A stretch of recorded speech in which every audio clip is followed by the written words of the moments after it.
Evening merry drinkers, welcome back. Another from 300 beers to try before we die today, but I'm lucky enough, one of the bitters in this book is a Butcombe original, and I have a Butcombe pub just a nice sort of 20-minute cycle from the house up. It's an old railway route which doesn't run anymore. This is old Herne station, the Avon Causeway, which is where the pub is based, became a pub after that railway was shut down. It's still got an engine and a Pullman coach just over my shoulder, which you can hire out for private events. Some of the longer term Hoppy Traveller videos will recall this place from 100 subs per special way back when, about 4 years ago now. Now, before we get into the beer itself, this is a Butcombe original. I want to talk a little bit about bitter.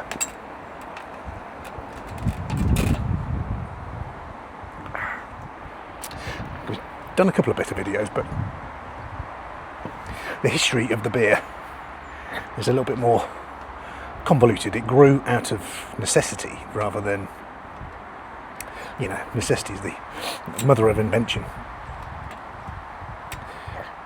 And we go back to the 1800s, and in particular the Beer Act of 1830.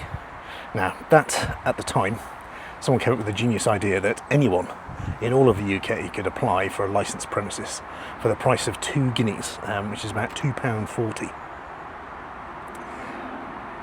A fair bit of money at the time, but they got 46,000 applications, and most of those they're referred to as Tom and Jerry houses, where people just had their own terrace house or semi-detached house and just converted the front room or the back room into a pub, so they could start selling and shifting some beer, making some money. I think in the end most people drank their own product dry. And it led to, I think, a pretty dark time in the UK. I think a lot of people, a lot of the working class poor were either at work or they were sozzled out of their brains. Oh. Whilst it might seem a good idea to turn the front room of your house into a pub, it's a bit more popular now to do it in a shed.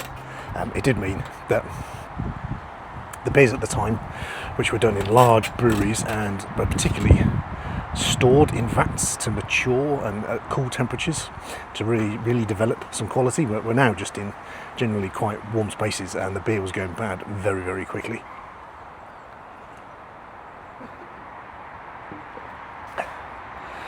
Given there was 46,000 new pubs, the brewers were pretty sharp in trying to get in there, and even though most of them failed, a lot of that beer was given on credit. I think Allsops nearly went under, given that everyone who was drinking this beer was either getting sick or there was just way too much competition.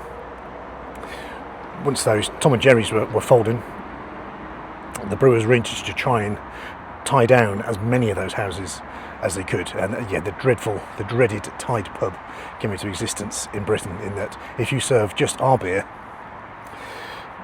then we'll provide you with kit which will enable you to do it. With small spaces, a bit like we touched on in the Porter video, people in the UK's new towns, it was cramped. There wasn't a great deal of space.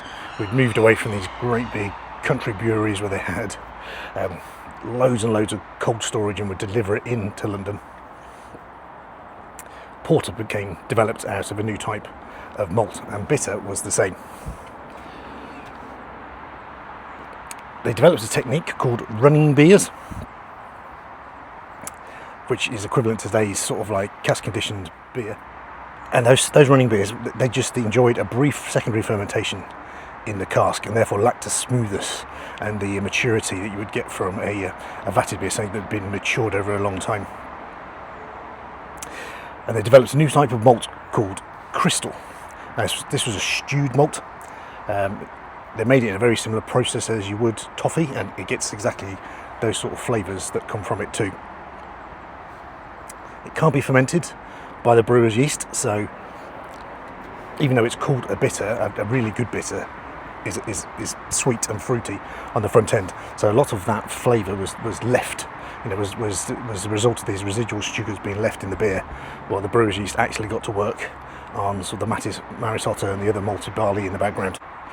And it gave, well, they were called these running beers. You could stick it into a cask. You'd have your layer of top fermentation, which most ales had, but it would mean that if you had it on a gravity feed, the beer that was coming out the bottom would be nice and clear. And the residual sugars meant that you had this really nice bronze copper colour that the local people who drank it termed bitter. Sweet on the front end, but the hops that they got added to it gave it a really sort of bitter tack.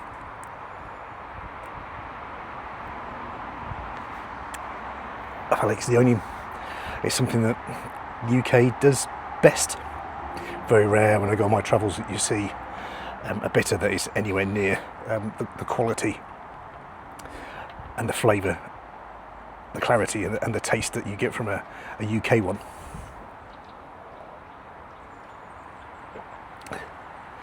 And even though you get a lot of lager in UK pubs these days, I'd hope that international visitors are seeking out a cask bitter, which they can't really find anywhere else in the world. Tend to be quite mellow. Bitters are in and around 3.5% to 4%. If you're packing a bit more malt and you're looking for a bit more hop, for a bit more flavour, that's when you tend to get a best bitter. And then if you're shooting for a moon, you want a beer that's 5% plus. That's when you tend to get to an extra special bitter. I'm going to quaff this one down. I'm sort of quite thirsty off the bike ride, and I'll get into the beer after this. Cheers.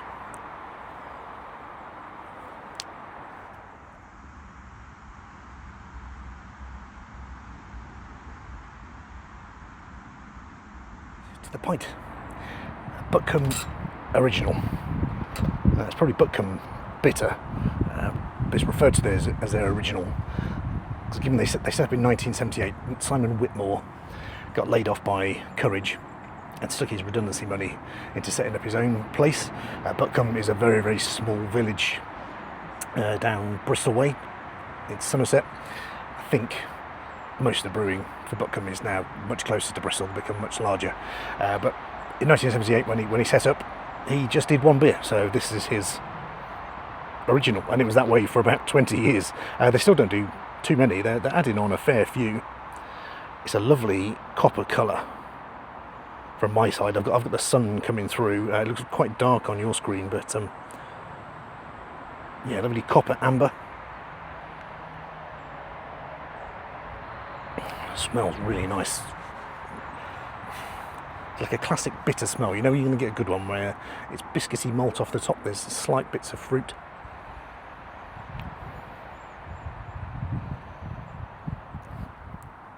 There's a sweetness, and there's just ever such like a slight dryingness on the nose. It smells great. It's a cask pint. I think it's £5.70. I can't remember what I paid 4 odd years ago, but it's not hit the mad inflation that I think everywhere else has. This pub is out of the way. It's quite close to Bournemouth Airport. If you're ever looking to park up your car and stay overnight somewhere before you were saying, you might see a plane sort of up in the blue sky behind me at some point. But other than that, it's a distance from Christchurch and it's a distance from Herne, and both those places are quite small anyway. Let's give it a go. Cheers.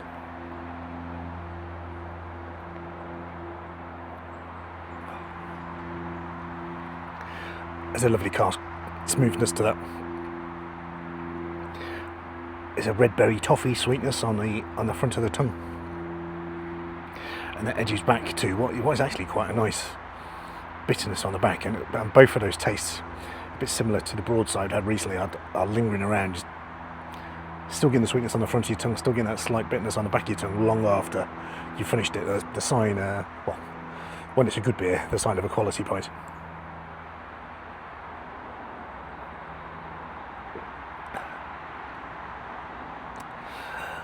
Quite light bodied, only a 4%. It's there to be an all-day bit of a session beer.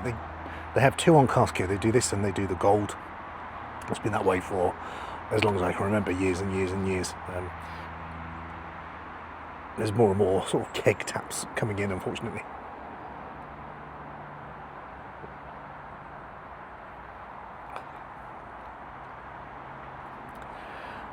But brilliant bitter taste.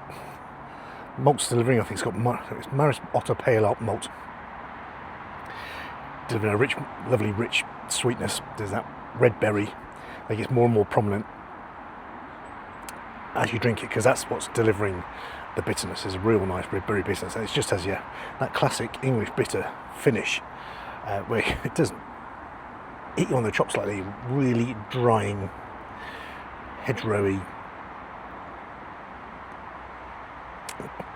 bitter finish. That's where it got its name from. There's no other way you can describe it. It's called a bitter because the lasting impact is a fruity bitterness on your palate.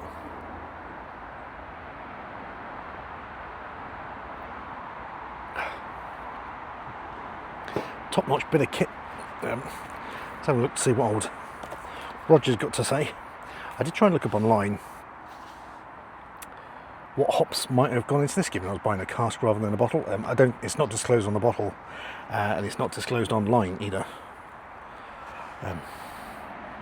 I'd guess they're classic English bittering hops, but I can't pick out what in particular. They're set up by Simon Whitmore. They are now owned by private equity. I think they got bought by Liberation, who were like a Channel Islands based bit, but they are now Caledonian Investments, which are a UK private investment firm. I think they've got about 120 pubs under the Butcombe Group sort of like umbrella arch. A number of those are down here in the southwest, in and around Bristol, where the brewery is now based. It's got a bit. So apparently, when you Butcombe, they don't add any additional sugars to the recipe or colourings, and they're up to about 30,000 barrels of Butcombe Original a year. This book's going back a while, but that's pretty big for a southwest brewer. It's got Maris Otter Pale Malt with about 5% crystal malt, just to give it that little extra bit of colour and extra bit of bite.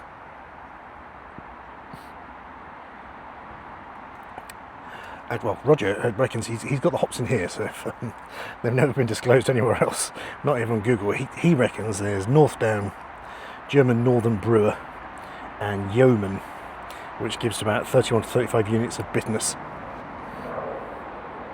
He says it's a pale bronze beer, which should have a superb aroma of spicy hop resins, tart fruit, biscuity malt, followed by a full-bodied juicy malt, peppery hops, and light fruit in the mouth. The finish is long and deep. I could definitely agree with that. It lingers around really nicely.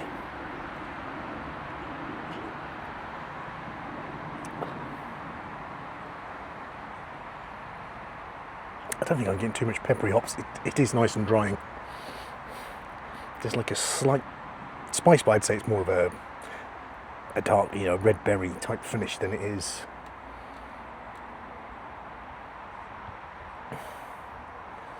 either of those two things. I'm not getting that.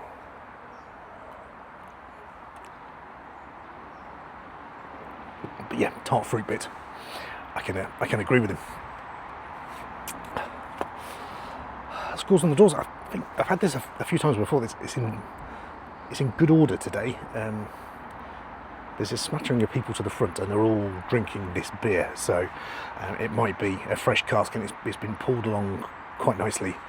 Do tend to come here for once or twice a year, either do the cycle up from Christchurch or pop in for a bit of food.